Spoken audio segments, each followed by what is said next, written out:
using up all the vegetables in your fridge. It's a great thing to do. There's lots of dishes, and this is just one that I'm going to just kind of make kind of a dense loaf. You know, kind of nice, kind of a. It's going to start off kind of like a stewy thing, but I'm going to mold it up into a nice kind of like, I suppose, an idea of a meatloaf or something like that. Using the main base being red lentils. Again, a very, very versatile ingredient. What I've done with these guys is I've soaked them just in water overnight. They cook very quickly, so there's no need to be pre-cooking these ones. Half a butternut squash, some courgettes, peppers. Again, I'm using a few sultanas in this, just to kind of give a little kind of sweetness notes into it. The main flavorings, I'm using half a teaspoon of Lebanese 7-spice. It's an easy enough one to get. You'll get it in most of your Arabic type ethnic stores. A teaspoonful of smoked paprika as well. And then herb-wise, I'm using the kind of the more meaty herbs, if you like, the rosemary, for me anyhow, that's what I'd call them. The rosemary, sage, a little bit of oregano. But the thing with these ones is, if you can't get them fresh, the dried will be fine. In particular, the sage and the rosemary, the dried versions are very, very good actually. If you can get the fresh ones, just kind of use what you can get and play around with things. We're going to bind this up with a little bit of ground flour as well. I think I'll just get on with the cooking. So for this dish, first thing I'm going to do is, into a pan that has a nice tight fitting lid, I'm going to put about a generous teaspoon of coconut oil.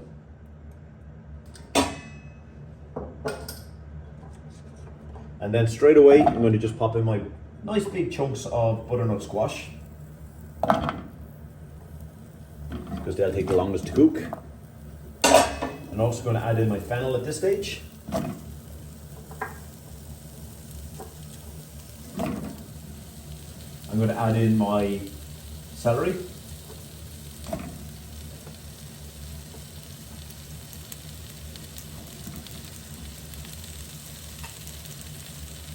And also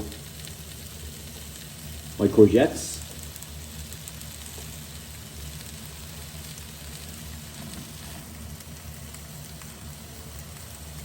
And finally my peppers.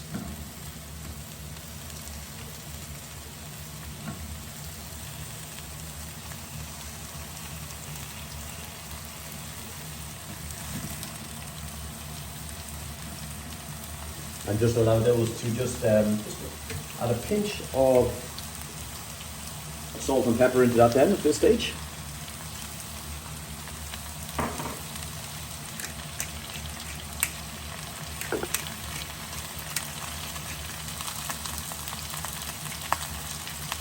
And then I'm just going to let those all smash down. A little drop of water, about a couple of tablespoons worth. We'll just feed all of this along. I'm just going to let them just cook down and render down a little bit first before we do anything. So I haven't cooked this for about 12 minutes. As you can see, those vegetables are starting to just start to open up now. And this is the part of most dishes where you start really developing your flavour. Now into that, I'm going to add my garlic. The raisins. And because I'm using, normally if I was using the more Mediterranean type herbs, I'd be inclined to add them at the very end. But because sage and rosemary, I think they're better at the earlier stages of cookery. So I'm just going to pop those in there and allow that again to sweat for about another 5 minutes with the lid on. So after about 5 minutes, next up I'm going to add my Lebanese 7-spice, about a half teaspoon. It's a great flavour, but it does carry, and my smoked paprika. Kind of a generous teaspoon. You could even go a small tablespoon with that. Just brings that little bit of smoke and interest into the dish. Just let them just cook through a little bit those spices. There you have it. As you can see, that's just nicely cooking, and the veggies are getting really interesting looking. And now I'm just going to add my main base, which is my red lentils, which have been soaked overnight in just some cold water. And into them, I'm going to add just a drop of water, just to kind of cover over about a glass of water there or thereabouts. And now I'm going to simmer this dish until those lentils start to break down a little bit. And they'll start to thicken up a little bit as well. You might have to add a little bit of water as you're going. At this stage also, I'm just going to add my chopped tomatoes. And now I'm just going to allow this dish to simmer away there and kind of thicken up itself. We want this quite a dense dish at the end, so we're going to kind of be, we'll start with the lid on just to get it up to cooking temperature, but I'm going to simmer more with the lid off it then because I want it to evaporate down as well. So I'm just going to take the lid off that and just let that simmer away there until it starts to thicken up nicely. Just keep a close eye on it as those lentils start to break up. It will become thicker, so you will have to kind of keep it stirred nicely. Now let this cook away, and you do need this to get quite dense. So reducing down, just stirring from the bottom, always not just the top of the pot, getting right down into the bottom, just making sure there's nothing sticking.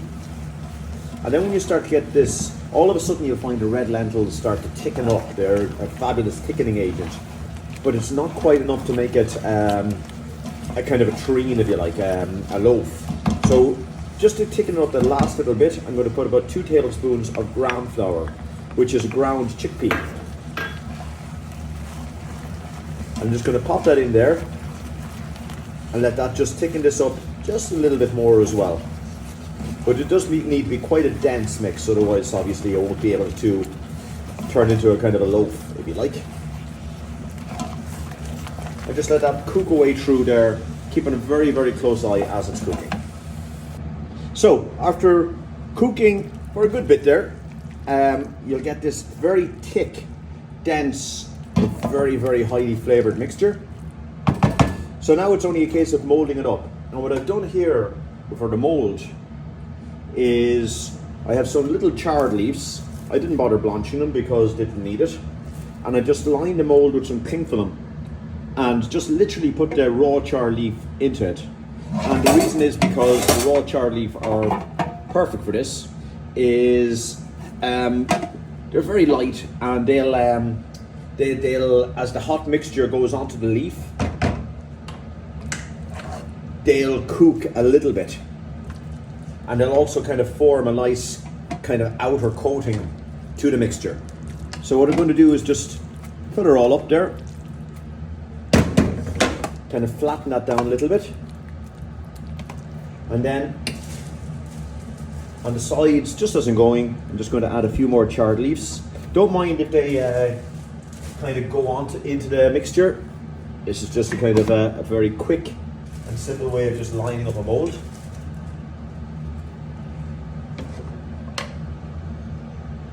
And then I'm just going to fill the rest of it all the way up to the top.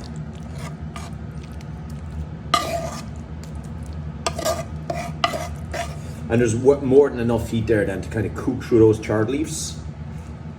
And then what I'm going to just do is allow that to set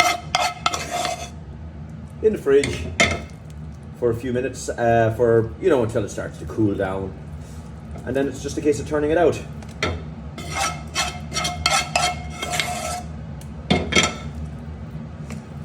Into this nice vegetable terrine. So again, I'm just going to wrap that up a little bit. First the cling film, then just the charred leaves. Spinach would work fine for this as well, and even some bigger leaves. If you use something like cabbage, something like that, you could blanch it lightly first.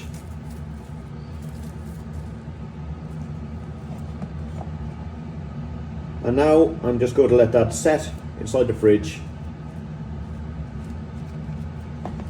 already. So finally then, to just turn out this little dish. There it is, our terrine in its mold. I'm just going to take my plate, place the plate over the top of the terrine, just turn it out. Have a little look. That'll all turn out nicely. Then it's just a case of removing that little bit of cling film.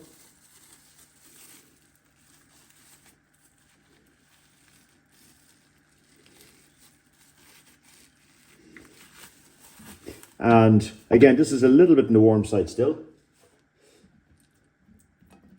But as you can see, that nice little terrine pretty much ready to go then.